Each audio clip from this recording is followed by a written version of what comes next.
Hola mentes creativas, ¿qué tal? ¿Cómo va la vida? Espero que como siempre bien. Yo soy Inmaculada, la editora del Ojo de Poe, y espero que si os apetece os acerquéis a nuestra editorial de autoedición para visitarnos, para conocernos, para ver quién somos si todavía no nos conocéis. Hoy no solo quiero abrir la ventana de nuestra habitación propia, sino también la puerta de par en par para salir juntos y pasear hasta llegar a una librería. Hoy me gustaría hablar del mundo de los lectores, del mundo de los libreros, y para eso lo voy a hacer desde dos puntos de vista. Por un lado como lectora y por otro lado como editora. Se me había ocurrido empezar con una frase que es preciosa, pero he pensado que para generar un poco de suspense lo voy a dejar hasta el final y voy a terminar con una frase de un editor del siglo XVIII que me gusta muchísimo y hoy la quiero compartir con vosotros.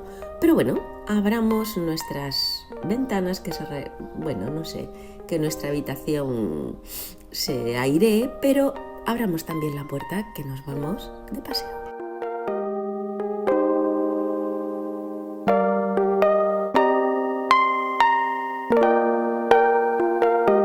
Bueno, supongo que todos los que escucháis, todos los que compartís conmigo este pequeño espacio, este reducto, pues sois grandes lectores. Yo tengo que confesaros, tengo que deciros que he sido una lectora voraz desde siempre. Cuando era pequeña, pues leía cuentos y como todos los niños, pues podía leer un cuento, 1000 veces, como ahora los niños reproducen una y otra vez una película, ¿no? A mí me encantaba una colección que se llamaba Los Tres Patitos, que además ahora lo pienso y digo, fíjate que tendría como, 7 u 8 páginas, pero bueno, yo aquello lo leía y lo releía y bueno, y tenía toda la colección, y para mí cualquier momento en el que sabía que iban a llegar regalos como los cumpleaños o los reyes, pues siempre pedía libros. Era lo que más me gustaba de este mundo. Supongo que, como os pasa a vosotros, ¿no? Un libro te permite descubrir una historia, ponerte en un momento histórico, compartir las experiencias de la mano de un escritor, de una escritora que te narra una trama, que te construye un mundo que es solo tuyo, ¿no? Y que tú recreas con la lectura. Para mí leer era un refugio, pero no un refugio de nada, era sencillamente saber que tenía por delante un rato de desconexión y de otra vida, ¿no? que me ofrecía el libro. De hecho, en aquellos tiempos, yo ya tengo una edad, tengo que deciros que mi madre me regañaba, y me regañaba mucho por leer. También es verdad que pasaba mucho tiempo y me dedicaba a ir escondiéndome por la casa para pasar tiempos leyendo. Era de las que por la noche pues leía hasta altas horas de la mañana, y al día siguiente, por supuesto, para ir al colegio pues lo tenía francamente difícil. El caso es que luego pasé una época de no lectura. No sé si os pasó eso a vosotras, a mí me pasó. En la época de la universidad no recuerdo especialmente leer. Creo que de hecho no leía absolutamente nada, y fue una etapa de mucha desconexión con la lectura. Una desconexión que, por supuesto, pues en otro momento y de forma mágica volvió a mi vida y volví a dedicar tiempos a la lectura. Es cierto que siempre he tenido que leer para dormir. Si no leo, no me puedo dormir, no me sé dormir. O sea, yo eso sí lo he mantenido siempre. Pero bueno, son de estas lecturas que no son casi lectura, ¿no? Porque lees un par de páginas, 3, 4 y te duermes y ya está, ¿no? pero echo de menos aquellos tiempos, ¿no?, de la infancia y de la adolescencia en los que yo me podía pasar tardes enteras leyendo, porque además me iba con mi abuela a una casita que teníamos en el campo y que ella se iba allí todo el verano y yo me iba con ella. Y a los 16, 17, 18 años, pues nada, me iba a la biblioteca, cogía, pues no sé, muchísimos libros y me dedicaba a leer. No hacía otra cosa, porque además las abuelas son estupendas y, como sabéis, nos dejan hacer pues lo que nos apetece. Así que bueno, pasó el tiempo y para mí pasar horas en una librería era lo mejor, ¿no? Era un momento de descubrir, de ver nuevas editoriales, conocer a nuevos autores. Esto que descubres a un autor, a una autora nueva y sabes que tienes por delante toda su trayectoria literaria, ¿no? A mí eso me encantaba. Me acuerdo cuando descubrí a Paul Auster, que me lo leí todo, o a Haruki Murakami, que yo soy una forofa de Haruki Murakami. Haruki Murakami me llevó a la literatura japonesa, ya leía los clásicos, leía a otras, una autora que tiene un nombre horrible, pero bueno, horrible, pobrecito, se llama Banana Yoshimoto, y que a mí me gustó también muchísimo esta mujer. Bueno, esto que vas descubriendo mundos, espacios, nuevas formas de contar, de decir, nuevos mundos. Y bueno, esa era mi pasión. Me podía gastar una pasta en una librería y era incapaz de comprarme unos zapatos que me hacían falta. Pero bueno, así somos y así nos tenemos que ver, así nos tenemos que aceptar. El caso es que pasó el tiempo y cuando tenía 50 años decidí montar mi editorial, mi primer sello editorial, Pez Sapo. Por supuesto, en aquel momento pues las lecturas eran voraces en torno al hecho de qué es una editorial, cómo funciona una editorial. Me compré muchísimos libros. En aquella época yo iba mucho a Madrid y me compré muchos libros sobre que escribían editores en los que contaban sus experiencias, lo que se tenía, sus errores. Y además tengo que deciros que empecé con un gravísimo error, con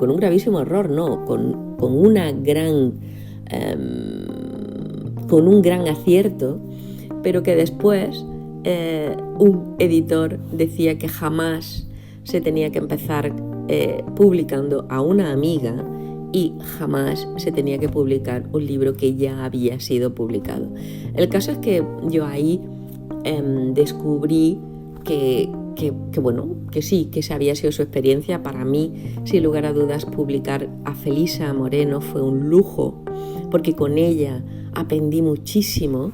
Ella era mi autora y yo era su editora, mi primera autora. Aprendí mucho, hice todo tipo de inventos para vender su libro, La asesina de los ojos bondadosos, que ya había sido publicado.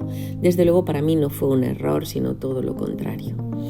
El caso es que cuando me convertí en editora, al principio no, pero poco a poco ir a las librerías para mí suponía un estrés brutal. ¿Por qué? Pues porque ir a una librería era enfrentarme a la realidad del mercado, enfrentarme al hecho de que cómo iba yo a conseguir que mis libros, que los libros que yo publicara, pues tuvieran un espacio, un lugar en aquel mar de libros que inundaban las librerías y que las inundaban como una ola, ¿no?, que se va repitiendo, que va de forma acompasada, haciendo que lleguen libros, que lleguen y que lleguen, ¿no? Ese momento para mí fue bastante duro y dejé de ir a las librerías. Me generaba muchísimo estrés. Ahora que estoy leyendo mucho sobre autores, muchos de ellos también dicen que ir a una librería les genera estrés, les genera angustia, les genera, desazón. ¿Por qué? Porque ven que como, pues lo mismo que me pasaba a mí, ¿no? ¿Cómo conseguiré que mi libro esté en las librerías? Y bueno, tengo que deciros que la conclusión a la que yo llegué es no pensar en absolutos, no pensar en cómo voy a conseguir que mi libro esté en todas las librerías del mundo. Eso lo pensé como editora y el consejo que os doy a vosotros en torno a esta angustia que generan la librería. Al final, esto es un trabajo de librería a librería, ¿no? De como todo, ¿no? De paso a paso. Como decía el dueño de Starbucks, al final se trata de construir todo, bueno, en su caso un imperio o una empresa súper potente, taza a taza. Y en nuestro caso, pues sería librería a librería. Y así se puede hacer, ¿eh? Así se puede hacer sin problema. Y hay que empezar, bueno, pues por el entorno, que los libreros nos conozcan como autores, que nos reconozcan como autores, que nos quieran y que nos dejen un espacio en su negocio, en su librería. Igual pasa con las editoriales. Nosotras yo como editora en un primer momento, como editora de Pez Sapo, pues me dediqué a visitar librerías, conocer libreros, hacerlos partícipes de mi proyecto, explicarles mi proyecto, y esto hizo que poco a poco las puertas de las librerías se fueran abriendo y no solo se abrieran con la posibilidad de que los libros de Pez Sapo estuvieran en aquellas estanterías o fueran recomendados, sino que además encontré a verdaderos colaboradores, a verdaderos consejeros, y se convirtieron en alguien muy importante para mí, que me ayudaban, ¿no? Que me ayudaban en este proceso en la medida de sus posibilidades, porque los libreros, pues como hemos dicho, tienen muchos libros, tienen mucho trabajo, muchas cosas por hacer, pero el saber que cuando llega un libro de Pez Sapo le ponen cara, o cuando llega el libro de no sé qué autor, le ponen cara, saben que ha estado por allí, que lo conocen, os puedo asegurar que es algo que el librero agradece también, ¿no? Porque de alguna forma su trabajo, que también es solitario, de alguna forma, ¿no? Porque tú estás allí y tienes a tus lectores, pero tampoco conoces a tantos autores, ¿no? Y entonces el hecho de conocerlo, de ponerle cara, de que te cuente, que te explique, que sepa tu historia, eso sin lugar a dudas es un valor que os recomiendo que cultivéis también vosotros. Y voy a terminar, como os decía, con esa frase tan bonita, con esa idea, más que frase es una idea. Este señor, que es un editor belga, dice que los libros tienen nanopartículas en su interior. Son partículas pequeñísimas que no se perciben, como tampoco se percibe la sal en el agua del mar. Pero cuando lees, esas nanopartículas forman parte de ti, entran en ti y de alguna forma te construyen y te musculan y te hacen ser quien eres. Y esas pequeñas particulitas se quedan en ti y luego surgen, luego reaparecen en forma de ideas, en forma de pensamientos. Él decía que incluso en forma de revoluciones. Así que no le tengamos miedo a las librerías. Yo tuve mi época de miedo a las librerías. Convirtámoslas en lo que son, un espacio seguro, un espacio en el que descubrir en el que compartir, en el que crecer. Y si no soy muy vergonzosos, yo lo soy, bueno, salvemos las barreras que a veces nos autoimponemos y seamos capaces de compartir con nuestros libreros, pues, quiénes somos, cuál es nuestro libro, cuáles son nuestros sueños. Contémosle el libro, de qué va, qué queremos transmitir con él. Y, como siempre, hagámoslo tacita a tacita, igual que hacemos con nuestros encuentros semanales, tomando una tacita. Y poco a poco, con estos pequeños espacios compartidos de tazas de café, pues bueno, nos acercamos a los 500 seguidores, que para mí es como, bueno, mágico. Y os quiero agradecer que este ratito estéis ahí conmigo y yo os sienta tan cerca. Así que un abrazo enorme, enorme, y nos vemos muy pronto. Sigo con mi taza del café.